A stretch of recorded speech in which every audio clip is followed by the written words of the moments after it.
அட கடவுளே, நாம நட்டமண்டு சொல்லி நமக்கு பிரயோசனம் தரக்கூடிய மாதிரி ஒரு விஷயம் நடக்குதா இங்க? அவனை என்று சொல்லி ஒருத்தன் விட்டு வைக்கிறானா? எல்லாத்துக்கும் சண்டையப்பா. என்னத்தை எடுத்தாலும் பிரச்சனை தானே வருது. இவ்வளவு கஷ்டப்பட்டு ஒவ்வொருத்தரும் ஒவ்வொன்றை உருவாக்குறானப்பா. போறவன் வரவனுக்கு தெரியுமா? பரத்தான் போக்கானுக்கு விளங்குது ஏதாவது. சே, வீட்டை கட்டிப்பாருன்னு சொல்லி வீட்டையும் கட்டியாச்சு, மரங்களை வச்சுப்பாருன்னு சொல்லி மரங்களையும் வச்சாச்சு. அதுல பலன பருவம் என்று சொல்லி சொன்னா குறுக்கால போவார், கோளாறில போனவனுகள் இன்னும் கல்லெடுத்து அடிக்கிறாங்களப்பா. ஒரு வாரம் வழக்கு போட்டா சட்டத்தை நாடினா சட்டத்துல ஒரு முடிவு கிடைக்குதா? சட்டத்துல போய் பதிவு செய்து அதுக்கு விளக்கம் பெறதுக்கு இடையில சீசன் முடிஞ்சிடும், மரம் வெட்டுவா போயிடும். இப்படித்தானே இருக்குது. இல்லை, ஒவ்வொரு வருஷமும் இதான் நடக்குது. இந்த முறை எவனாவது புடுங்கட்டும் பாப்போம் போறோம். மாமரங்களை இவ்வளவு அழகா வளர்த்து வச்சிருக்கிறோம் ஒரே நிறைக்கு. இப்ப மாம்பழம் நல்ல வியாபாரம் தானே. 1 கிலோ 800 ரூபா 700 ரூபா 600 ரூபா போகத்தான் செய்யும். எவ்வளவு அழகா வச்சிருக்கிறோம்.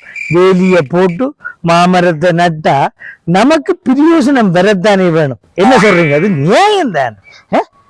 இந்த நியாயத்துக்கு மக்களை நீங்க தான் பதில் சொல்ல வேணும். இது சரியா பிள்ளையா? கொஞ்சம் பொறுங்க. இங்க பாருங்க எவ்வளவு நிதியா வச்சிருக்கிறேன். வளவுக்குள்ள இருக்கிற மரம் வெளியில ஒரு கொப்பை விட்டு அந்த கொப்பில இவ்வளவு மாங்காய காய்ச்சி இருக்கு. இது நியாயமா? இதுக்கு எனக்கு வந்த சோதனையா வேதனையா? அட கடவுளே, போறவன் பாரவன் எல்லாம் இந்த மாமரத்துக்கு கல்லடிக்கிறான், இந்த மாங்காய புடுங்குறதுக்கு நிக்கிறான். பிடிஞ்சா பொழுது போட்டா இதற்கு பாதுகாக்கிறதுக்கே நான் வெளியில வந்து தொங்கிட்டு நிக்கிறேன். இது நியாயமா? மரம் வச்சவன் நான், பசல வச்சவன் நான், தண்ணி ஊற்றினவன் நான். ஆனா போறவன் பாரவனுக்கு எல்லாம் மாங்காய் பழம் புடுங்குறதுக்கு நிக்கிறான், மாம்பழத்தை புடுங்குறதுக்கு நிக்கிறான். இது நியாயமா? இதை விட மாட்டேன். எவனாவது கல்ல அடியன், எவனாவது புடுங்குறதுக்கு நின்றான், எவனையும் விட மாட்டேன். நான் விட மாட்டேன், இங்க விட மாட்டேன்.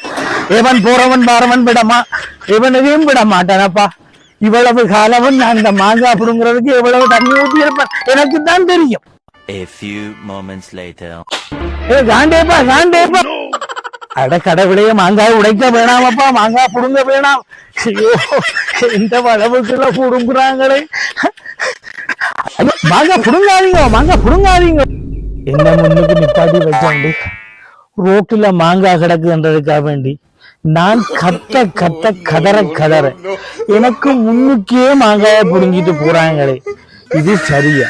வீட்டு வளவுக்கு வெளியில தான் நிக்குது மரம். என்ன மரம் தானே, அதுக்கு தெரியுமா வீட்டுக்காரனுக்கு கேட்கறேன் வெளியில கேட்கறேன். கொஞ்சம் கூட புடுங்குற மனுஷருக்கு கொஞ்சம் அறிவு வேணாமா? ஒருத்தன் வச்சதை இன்னொருத்தன் புடுங்கிட்டு போகலாமா? நியாயமா?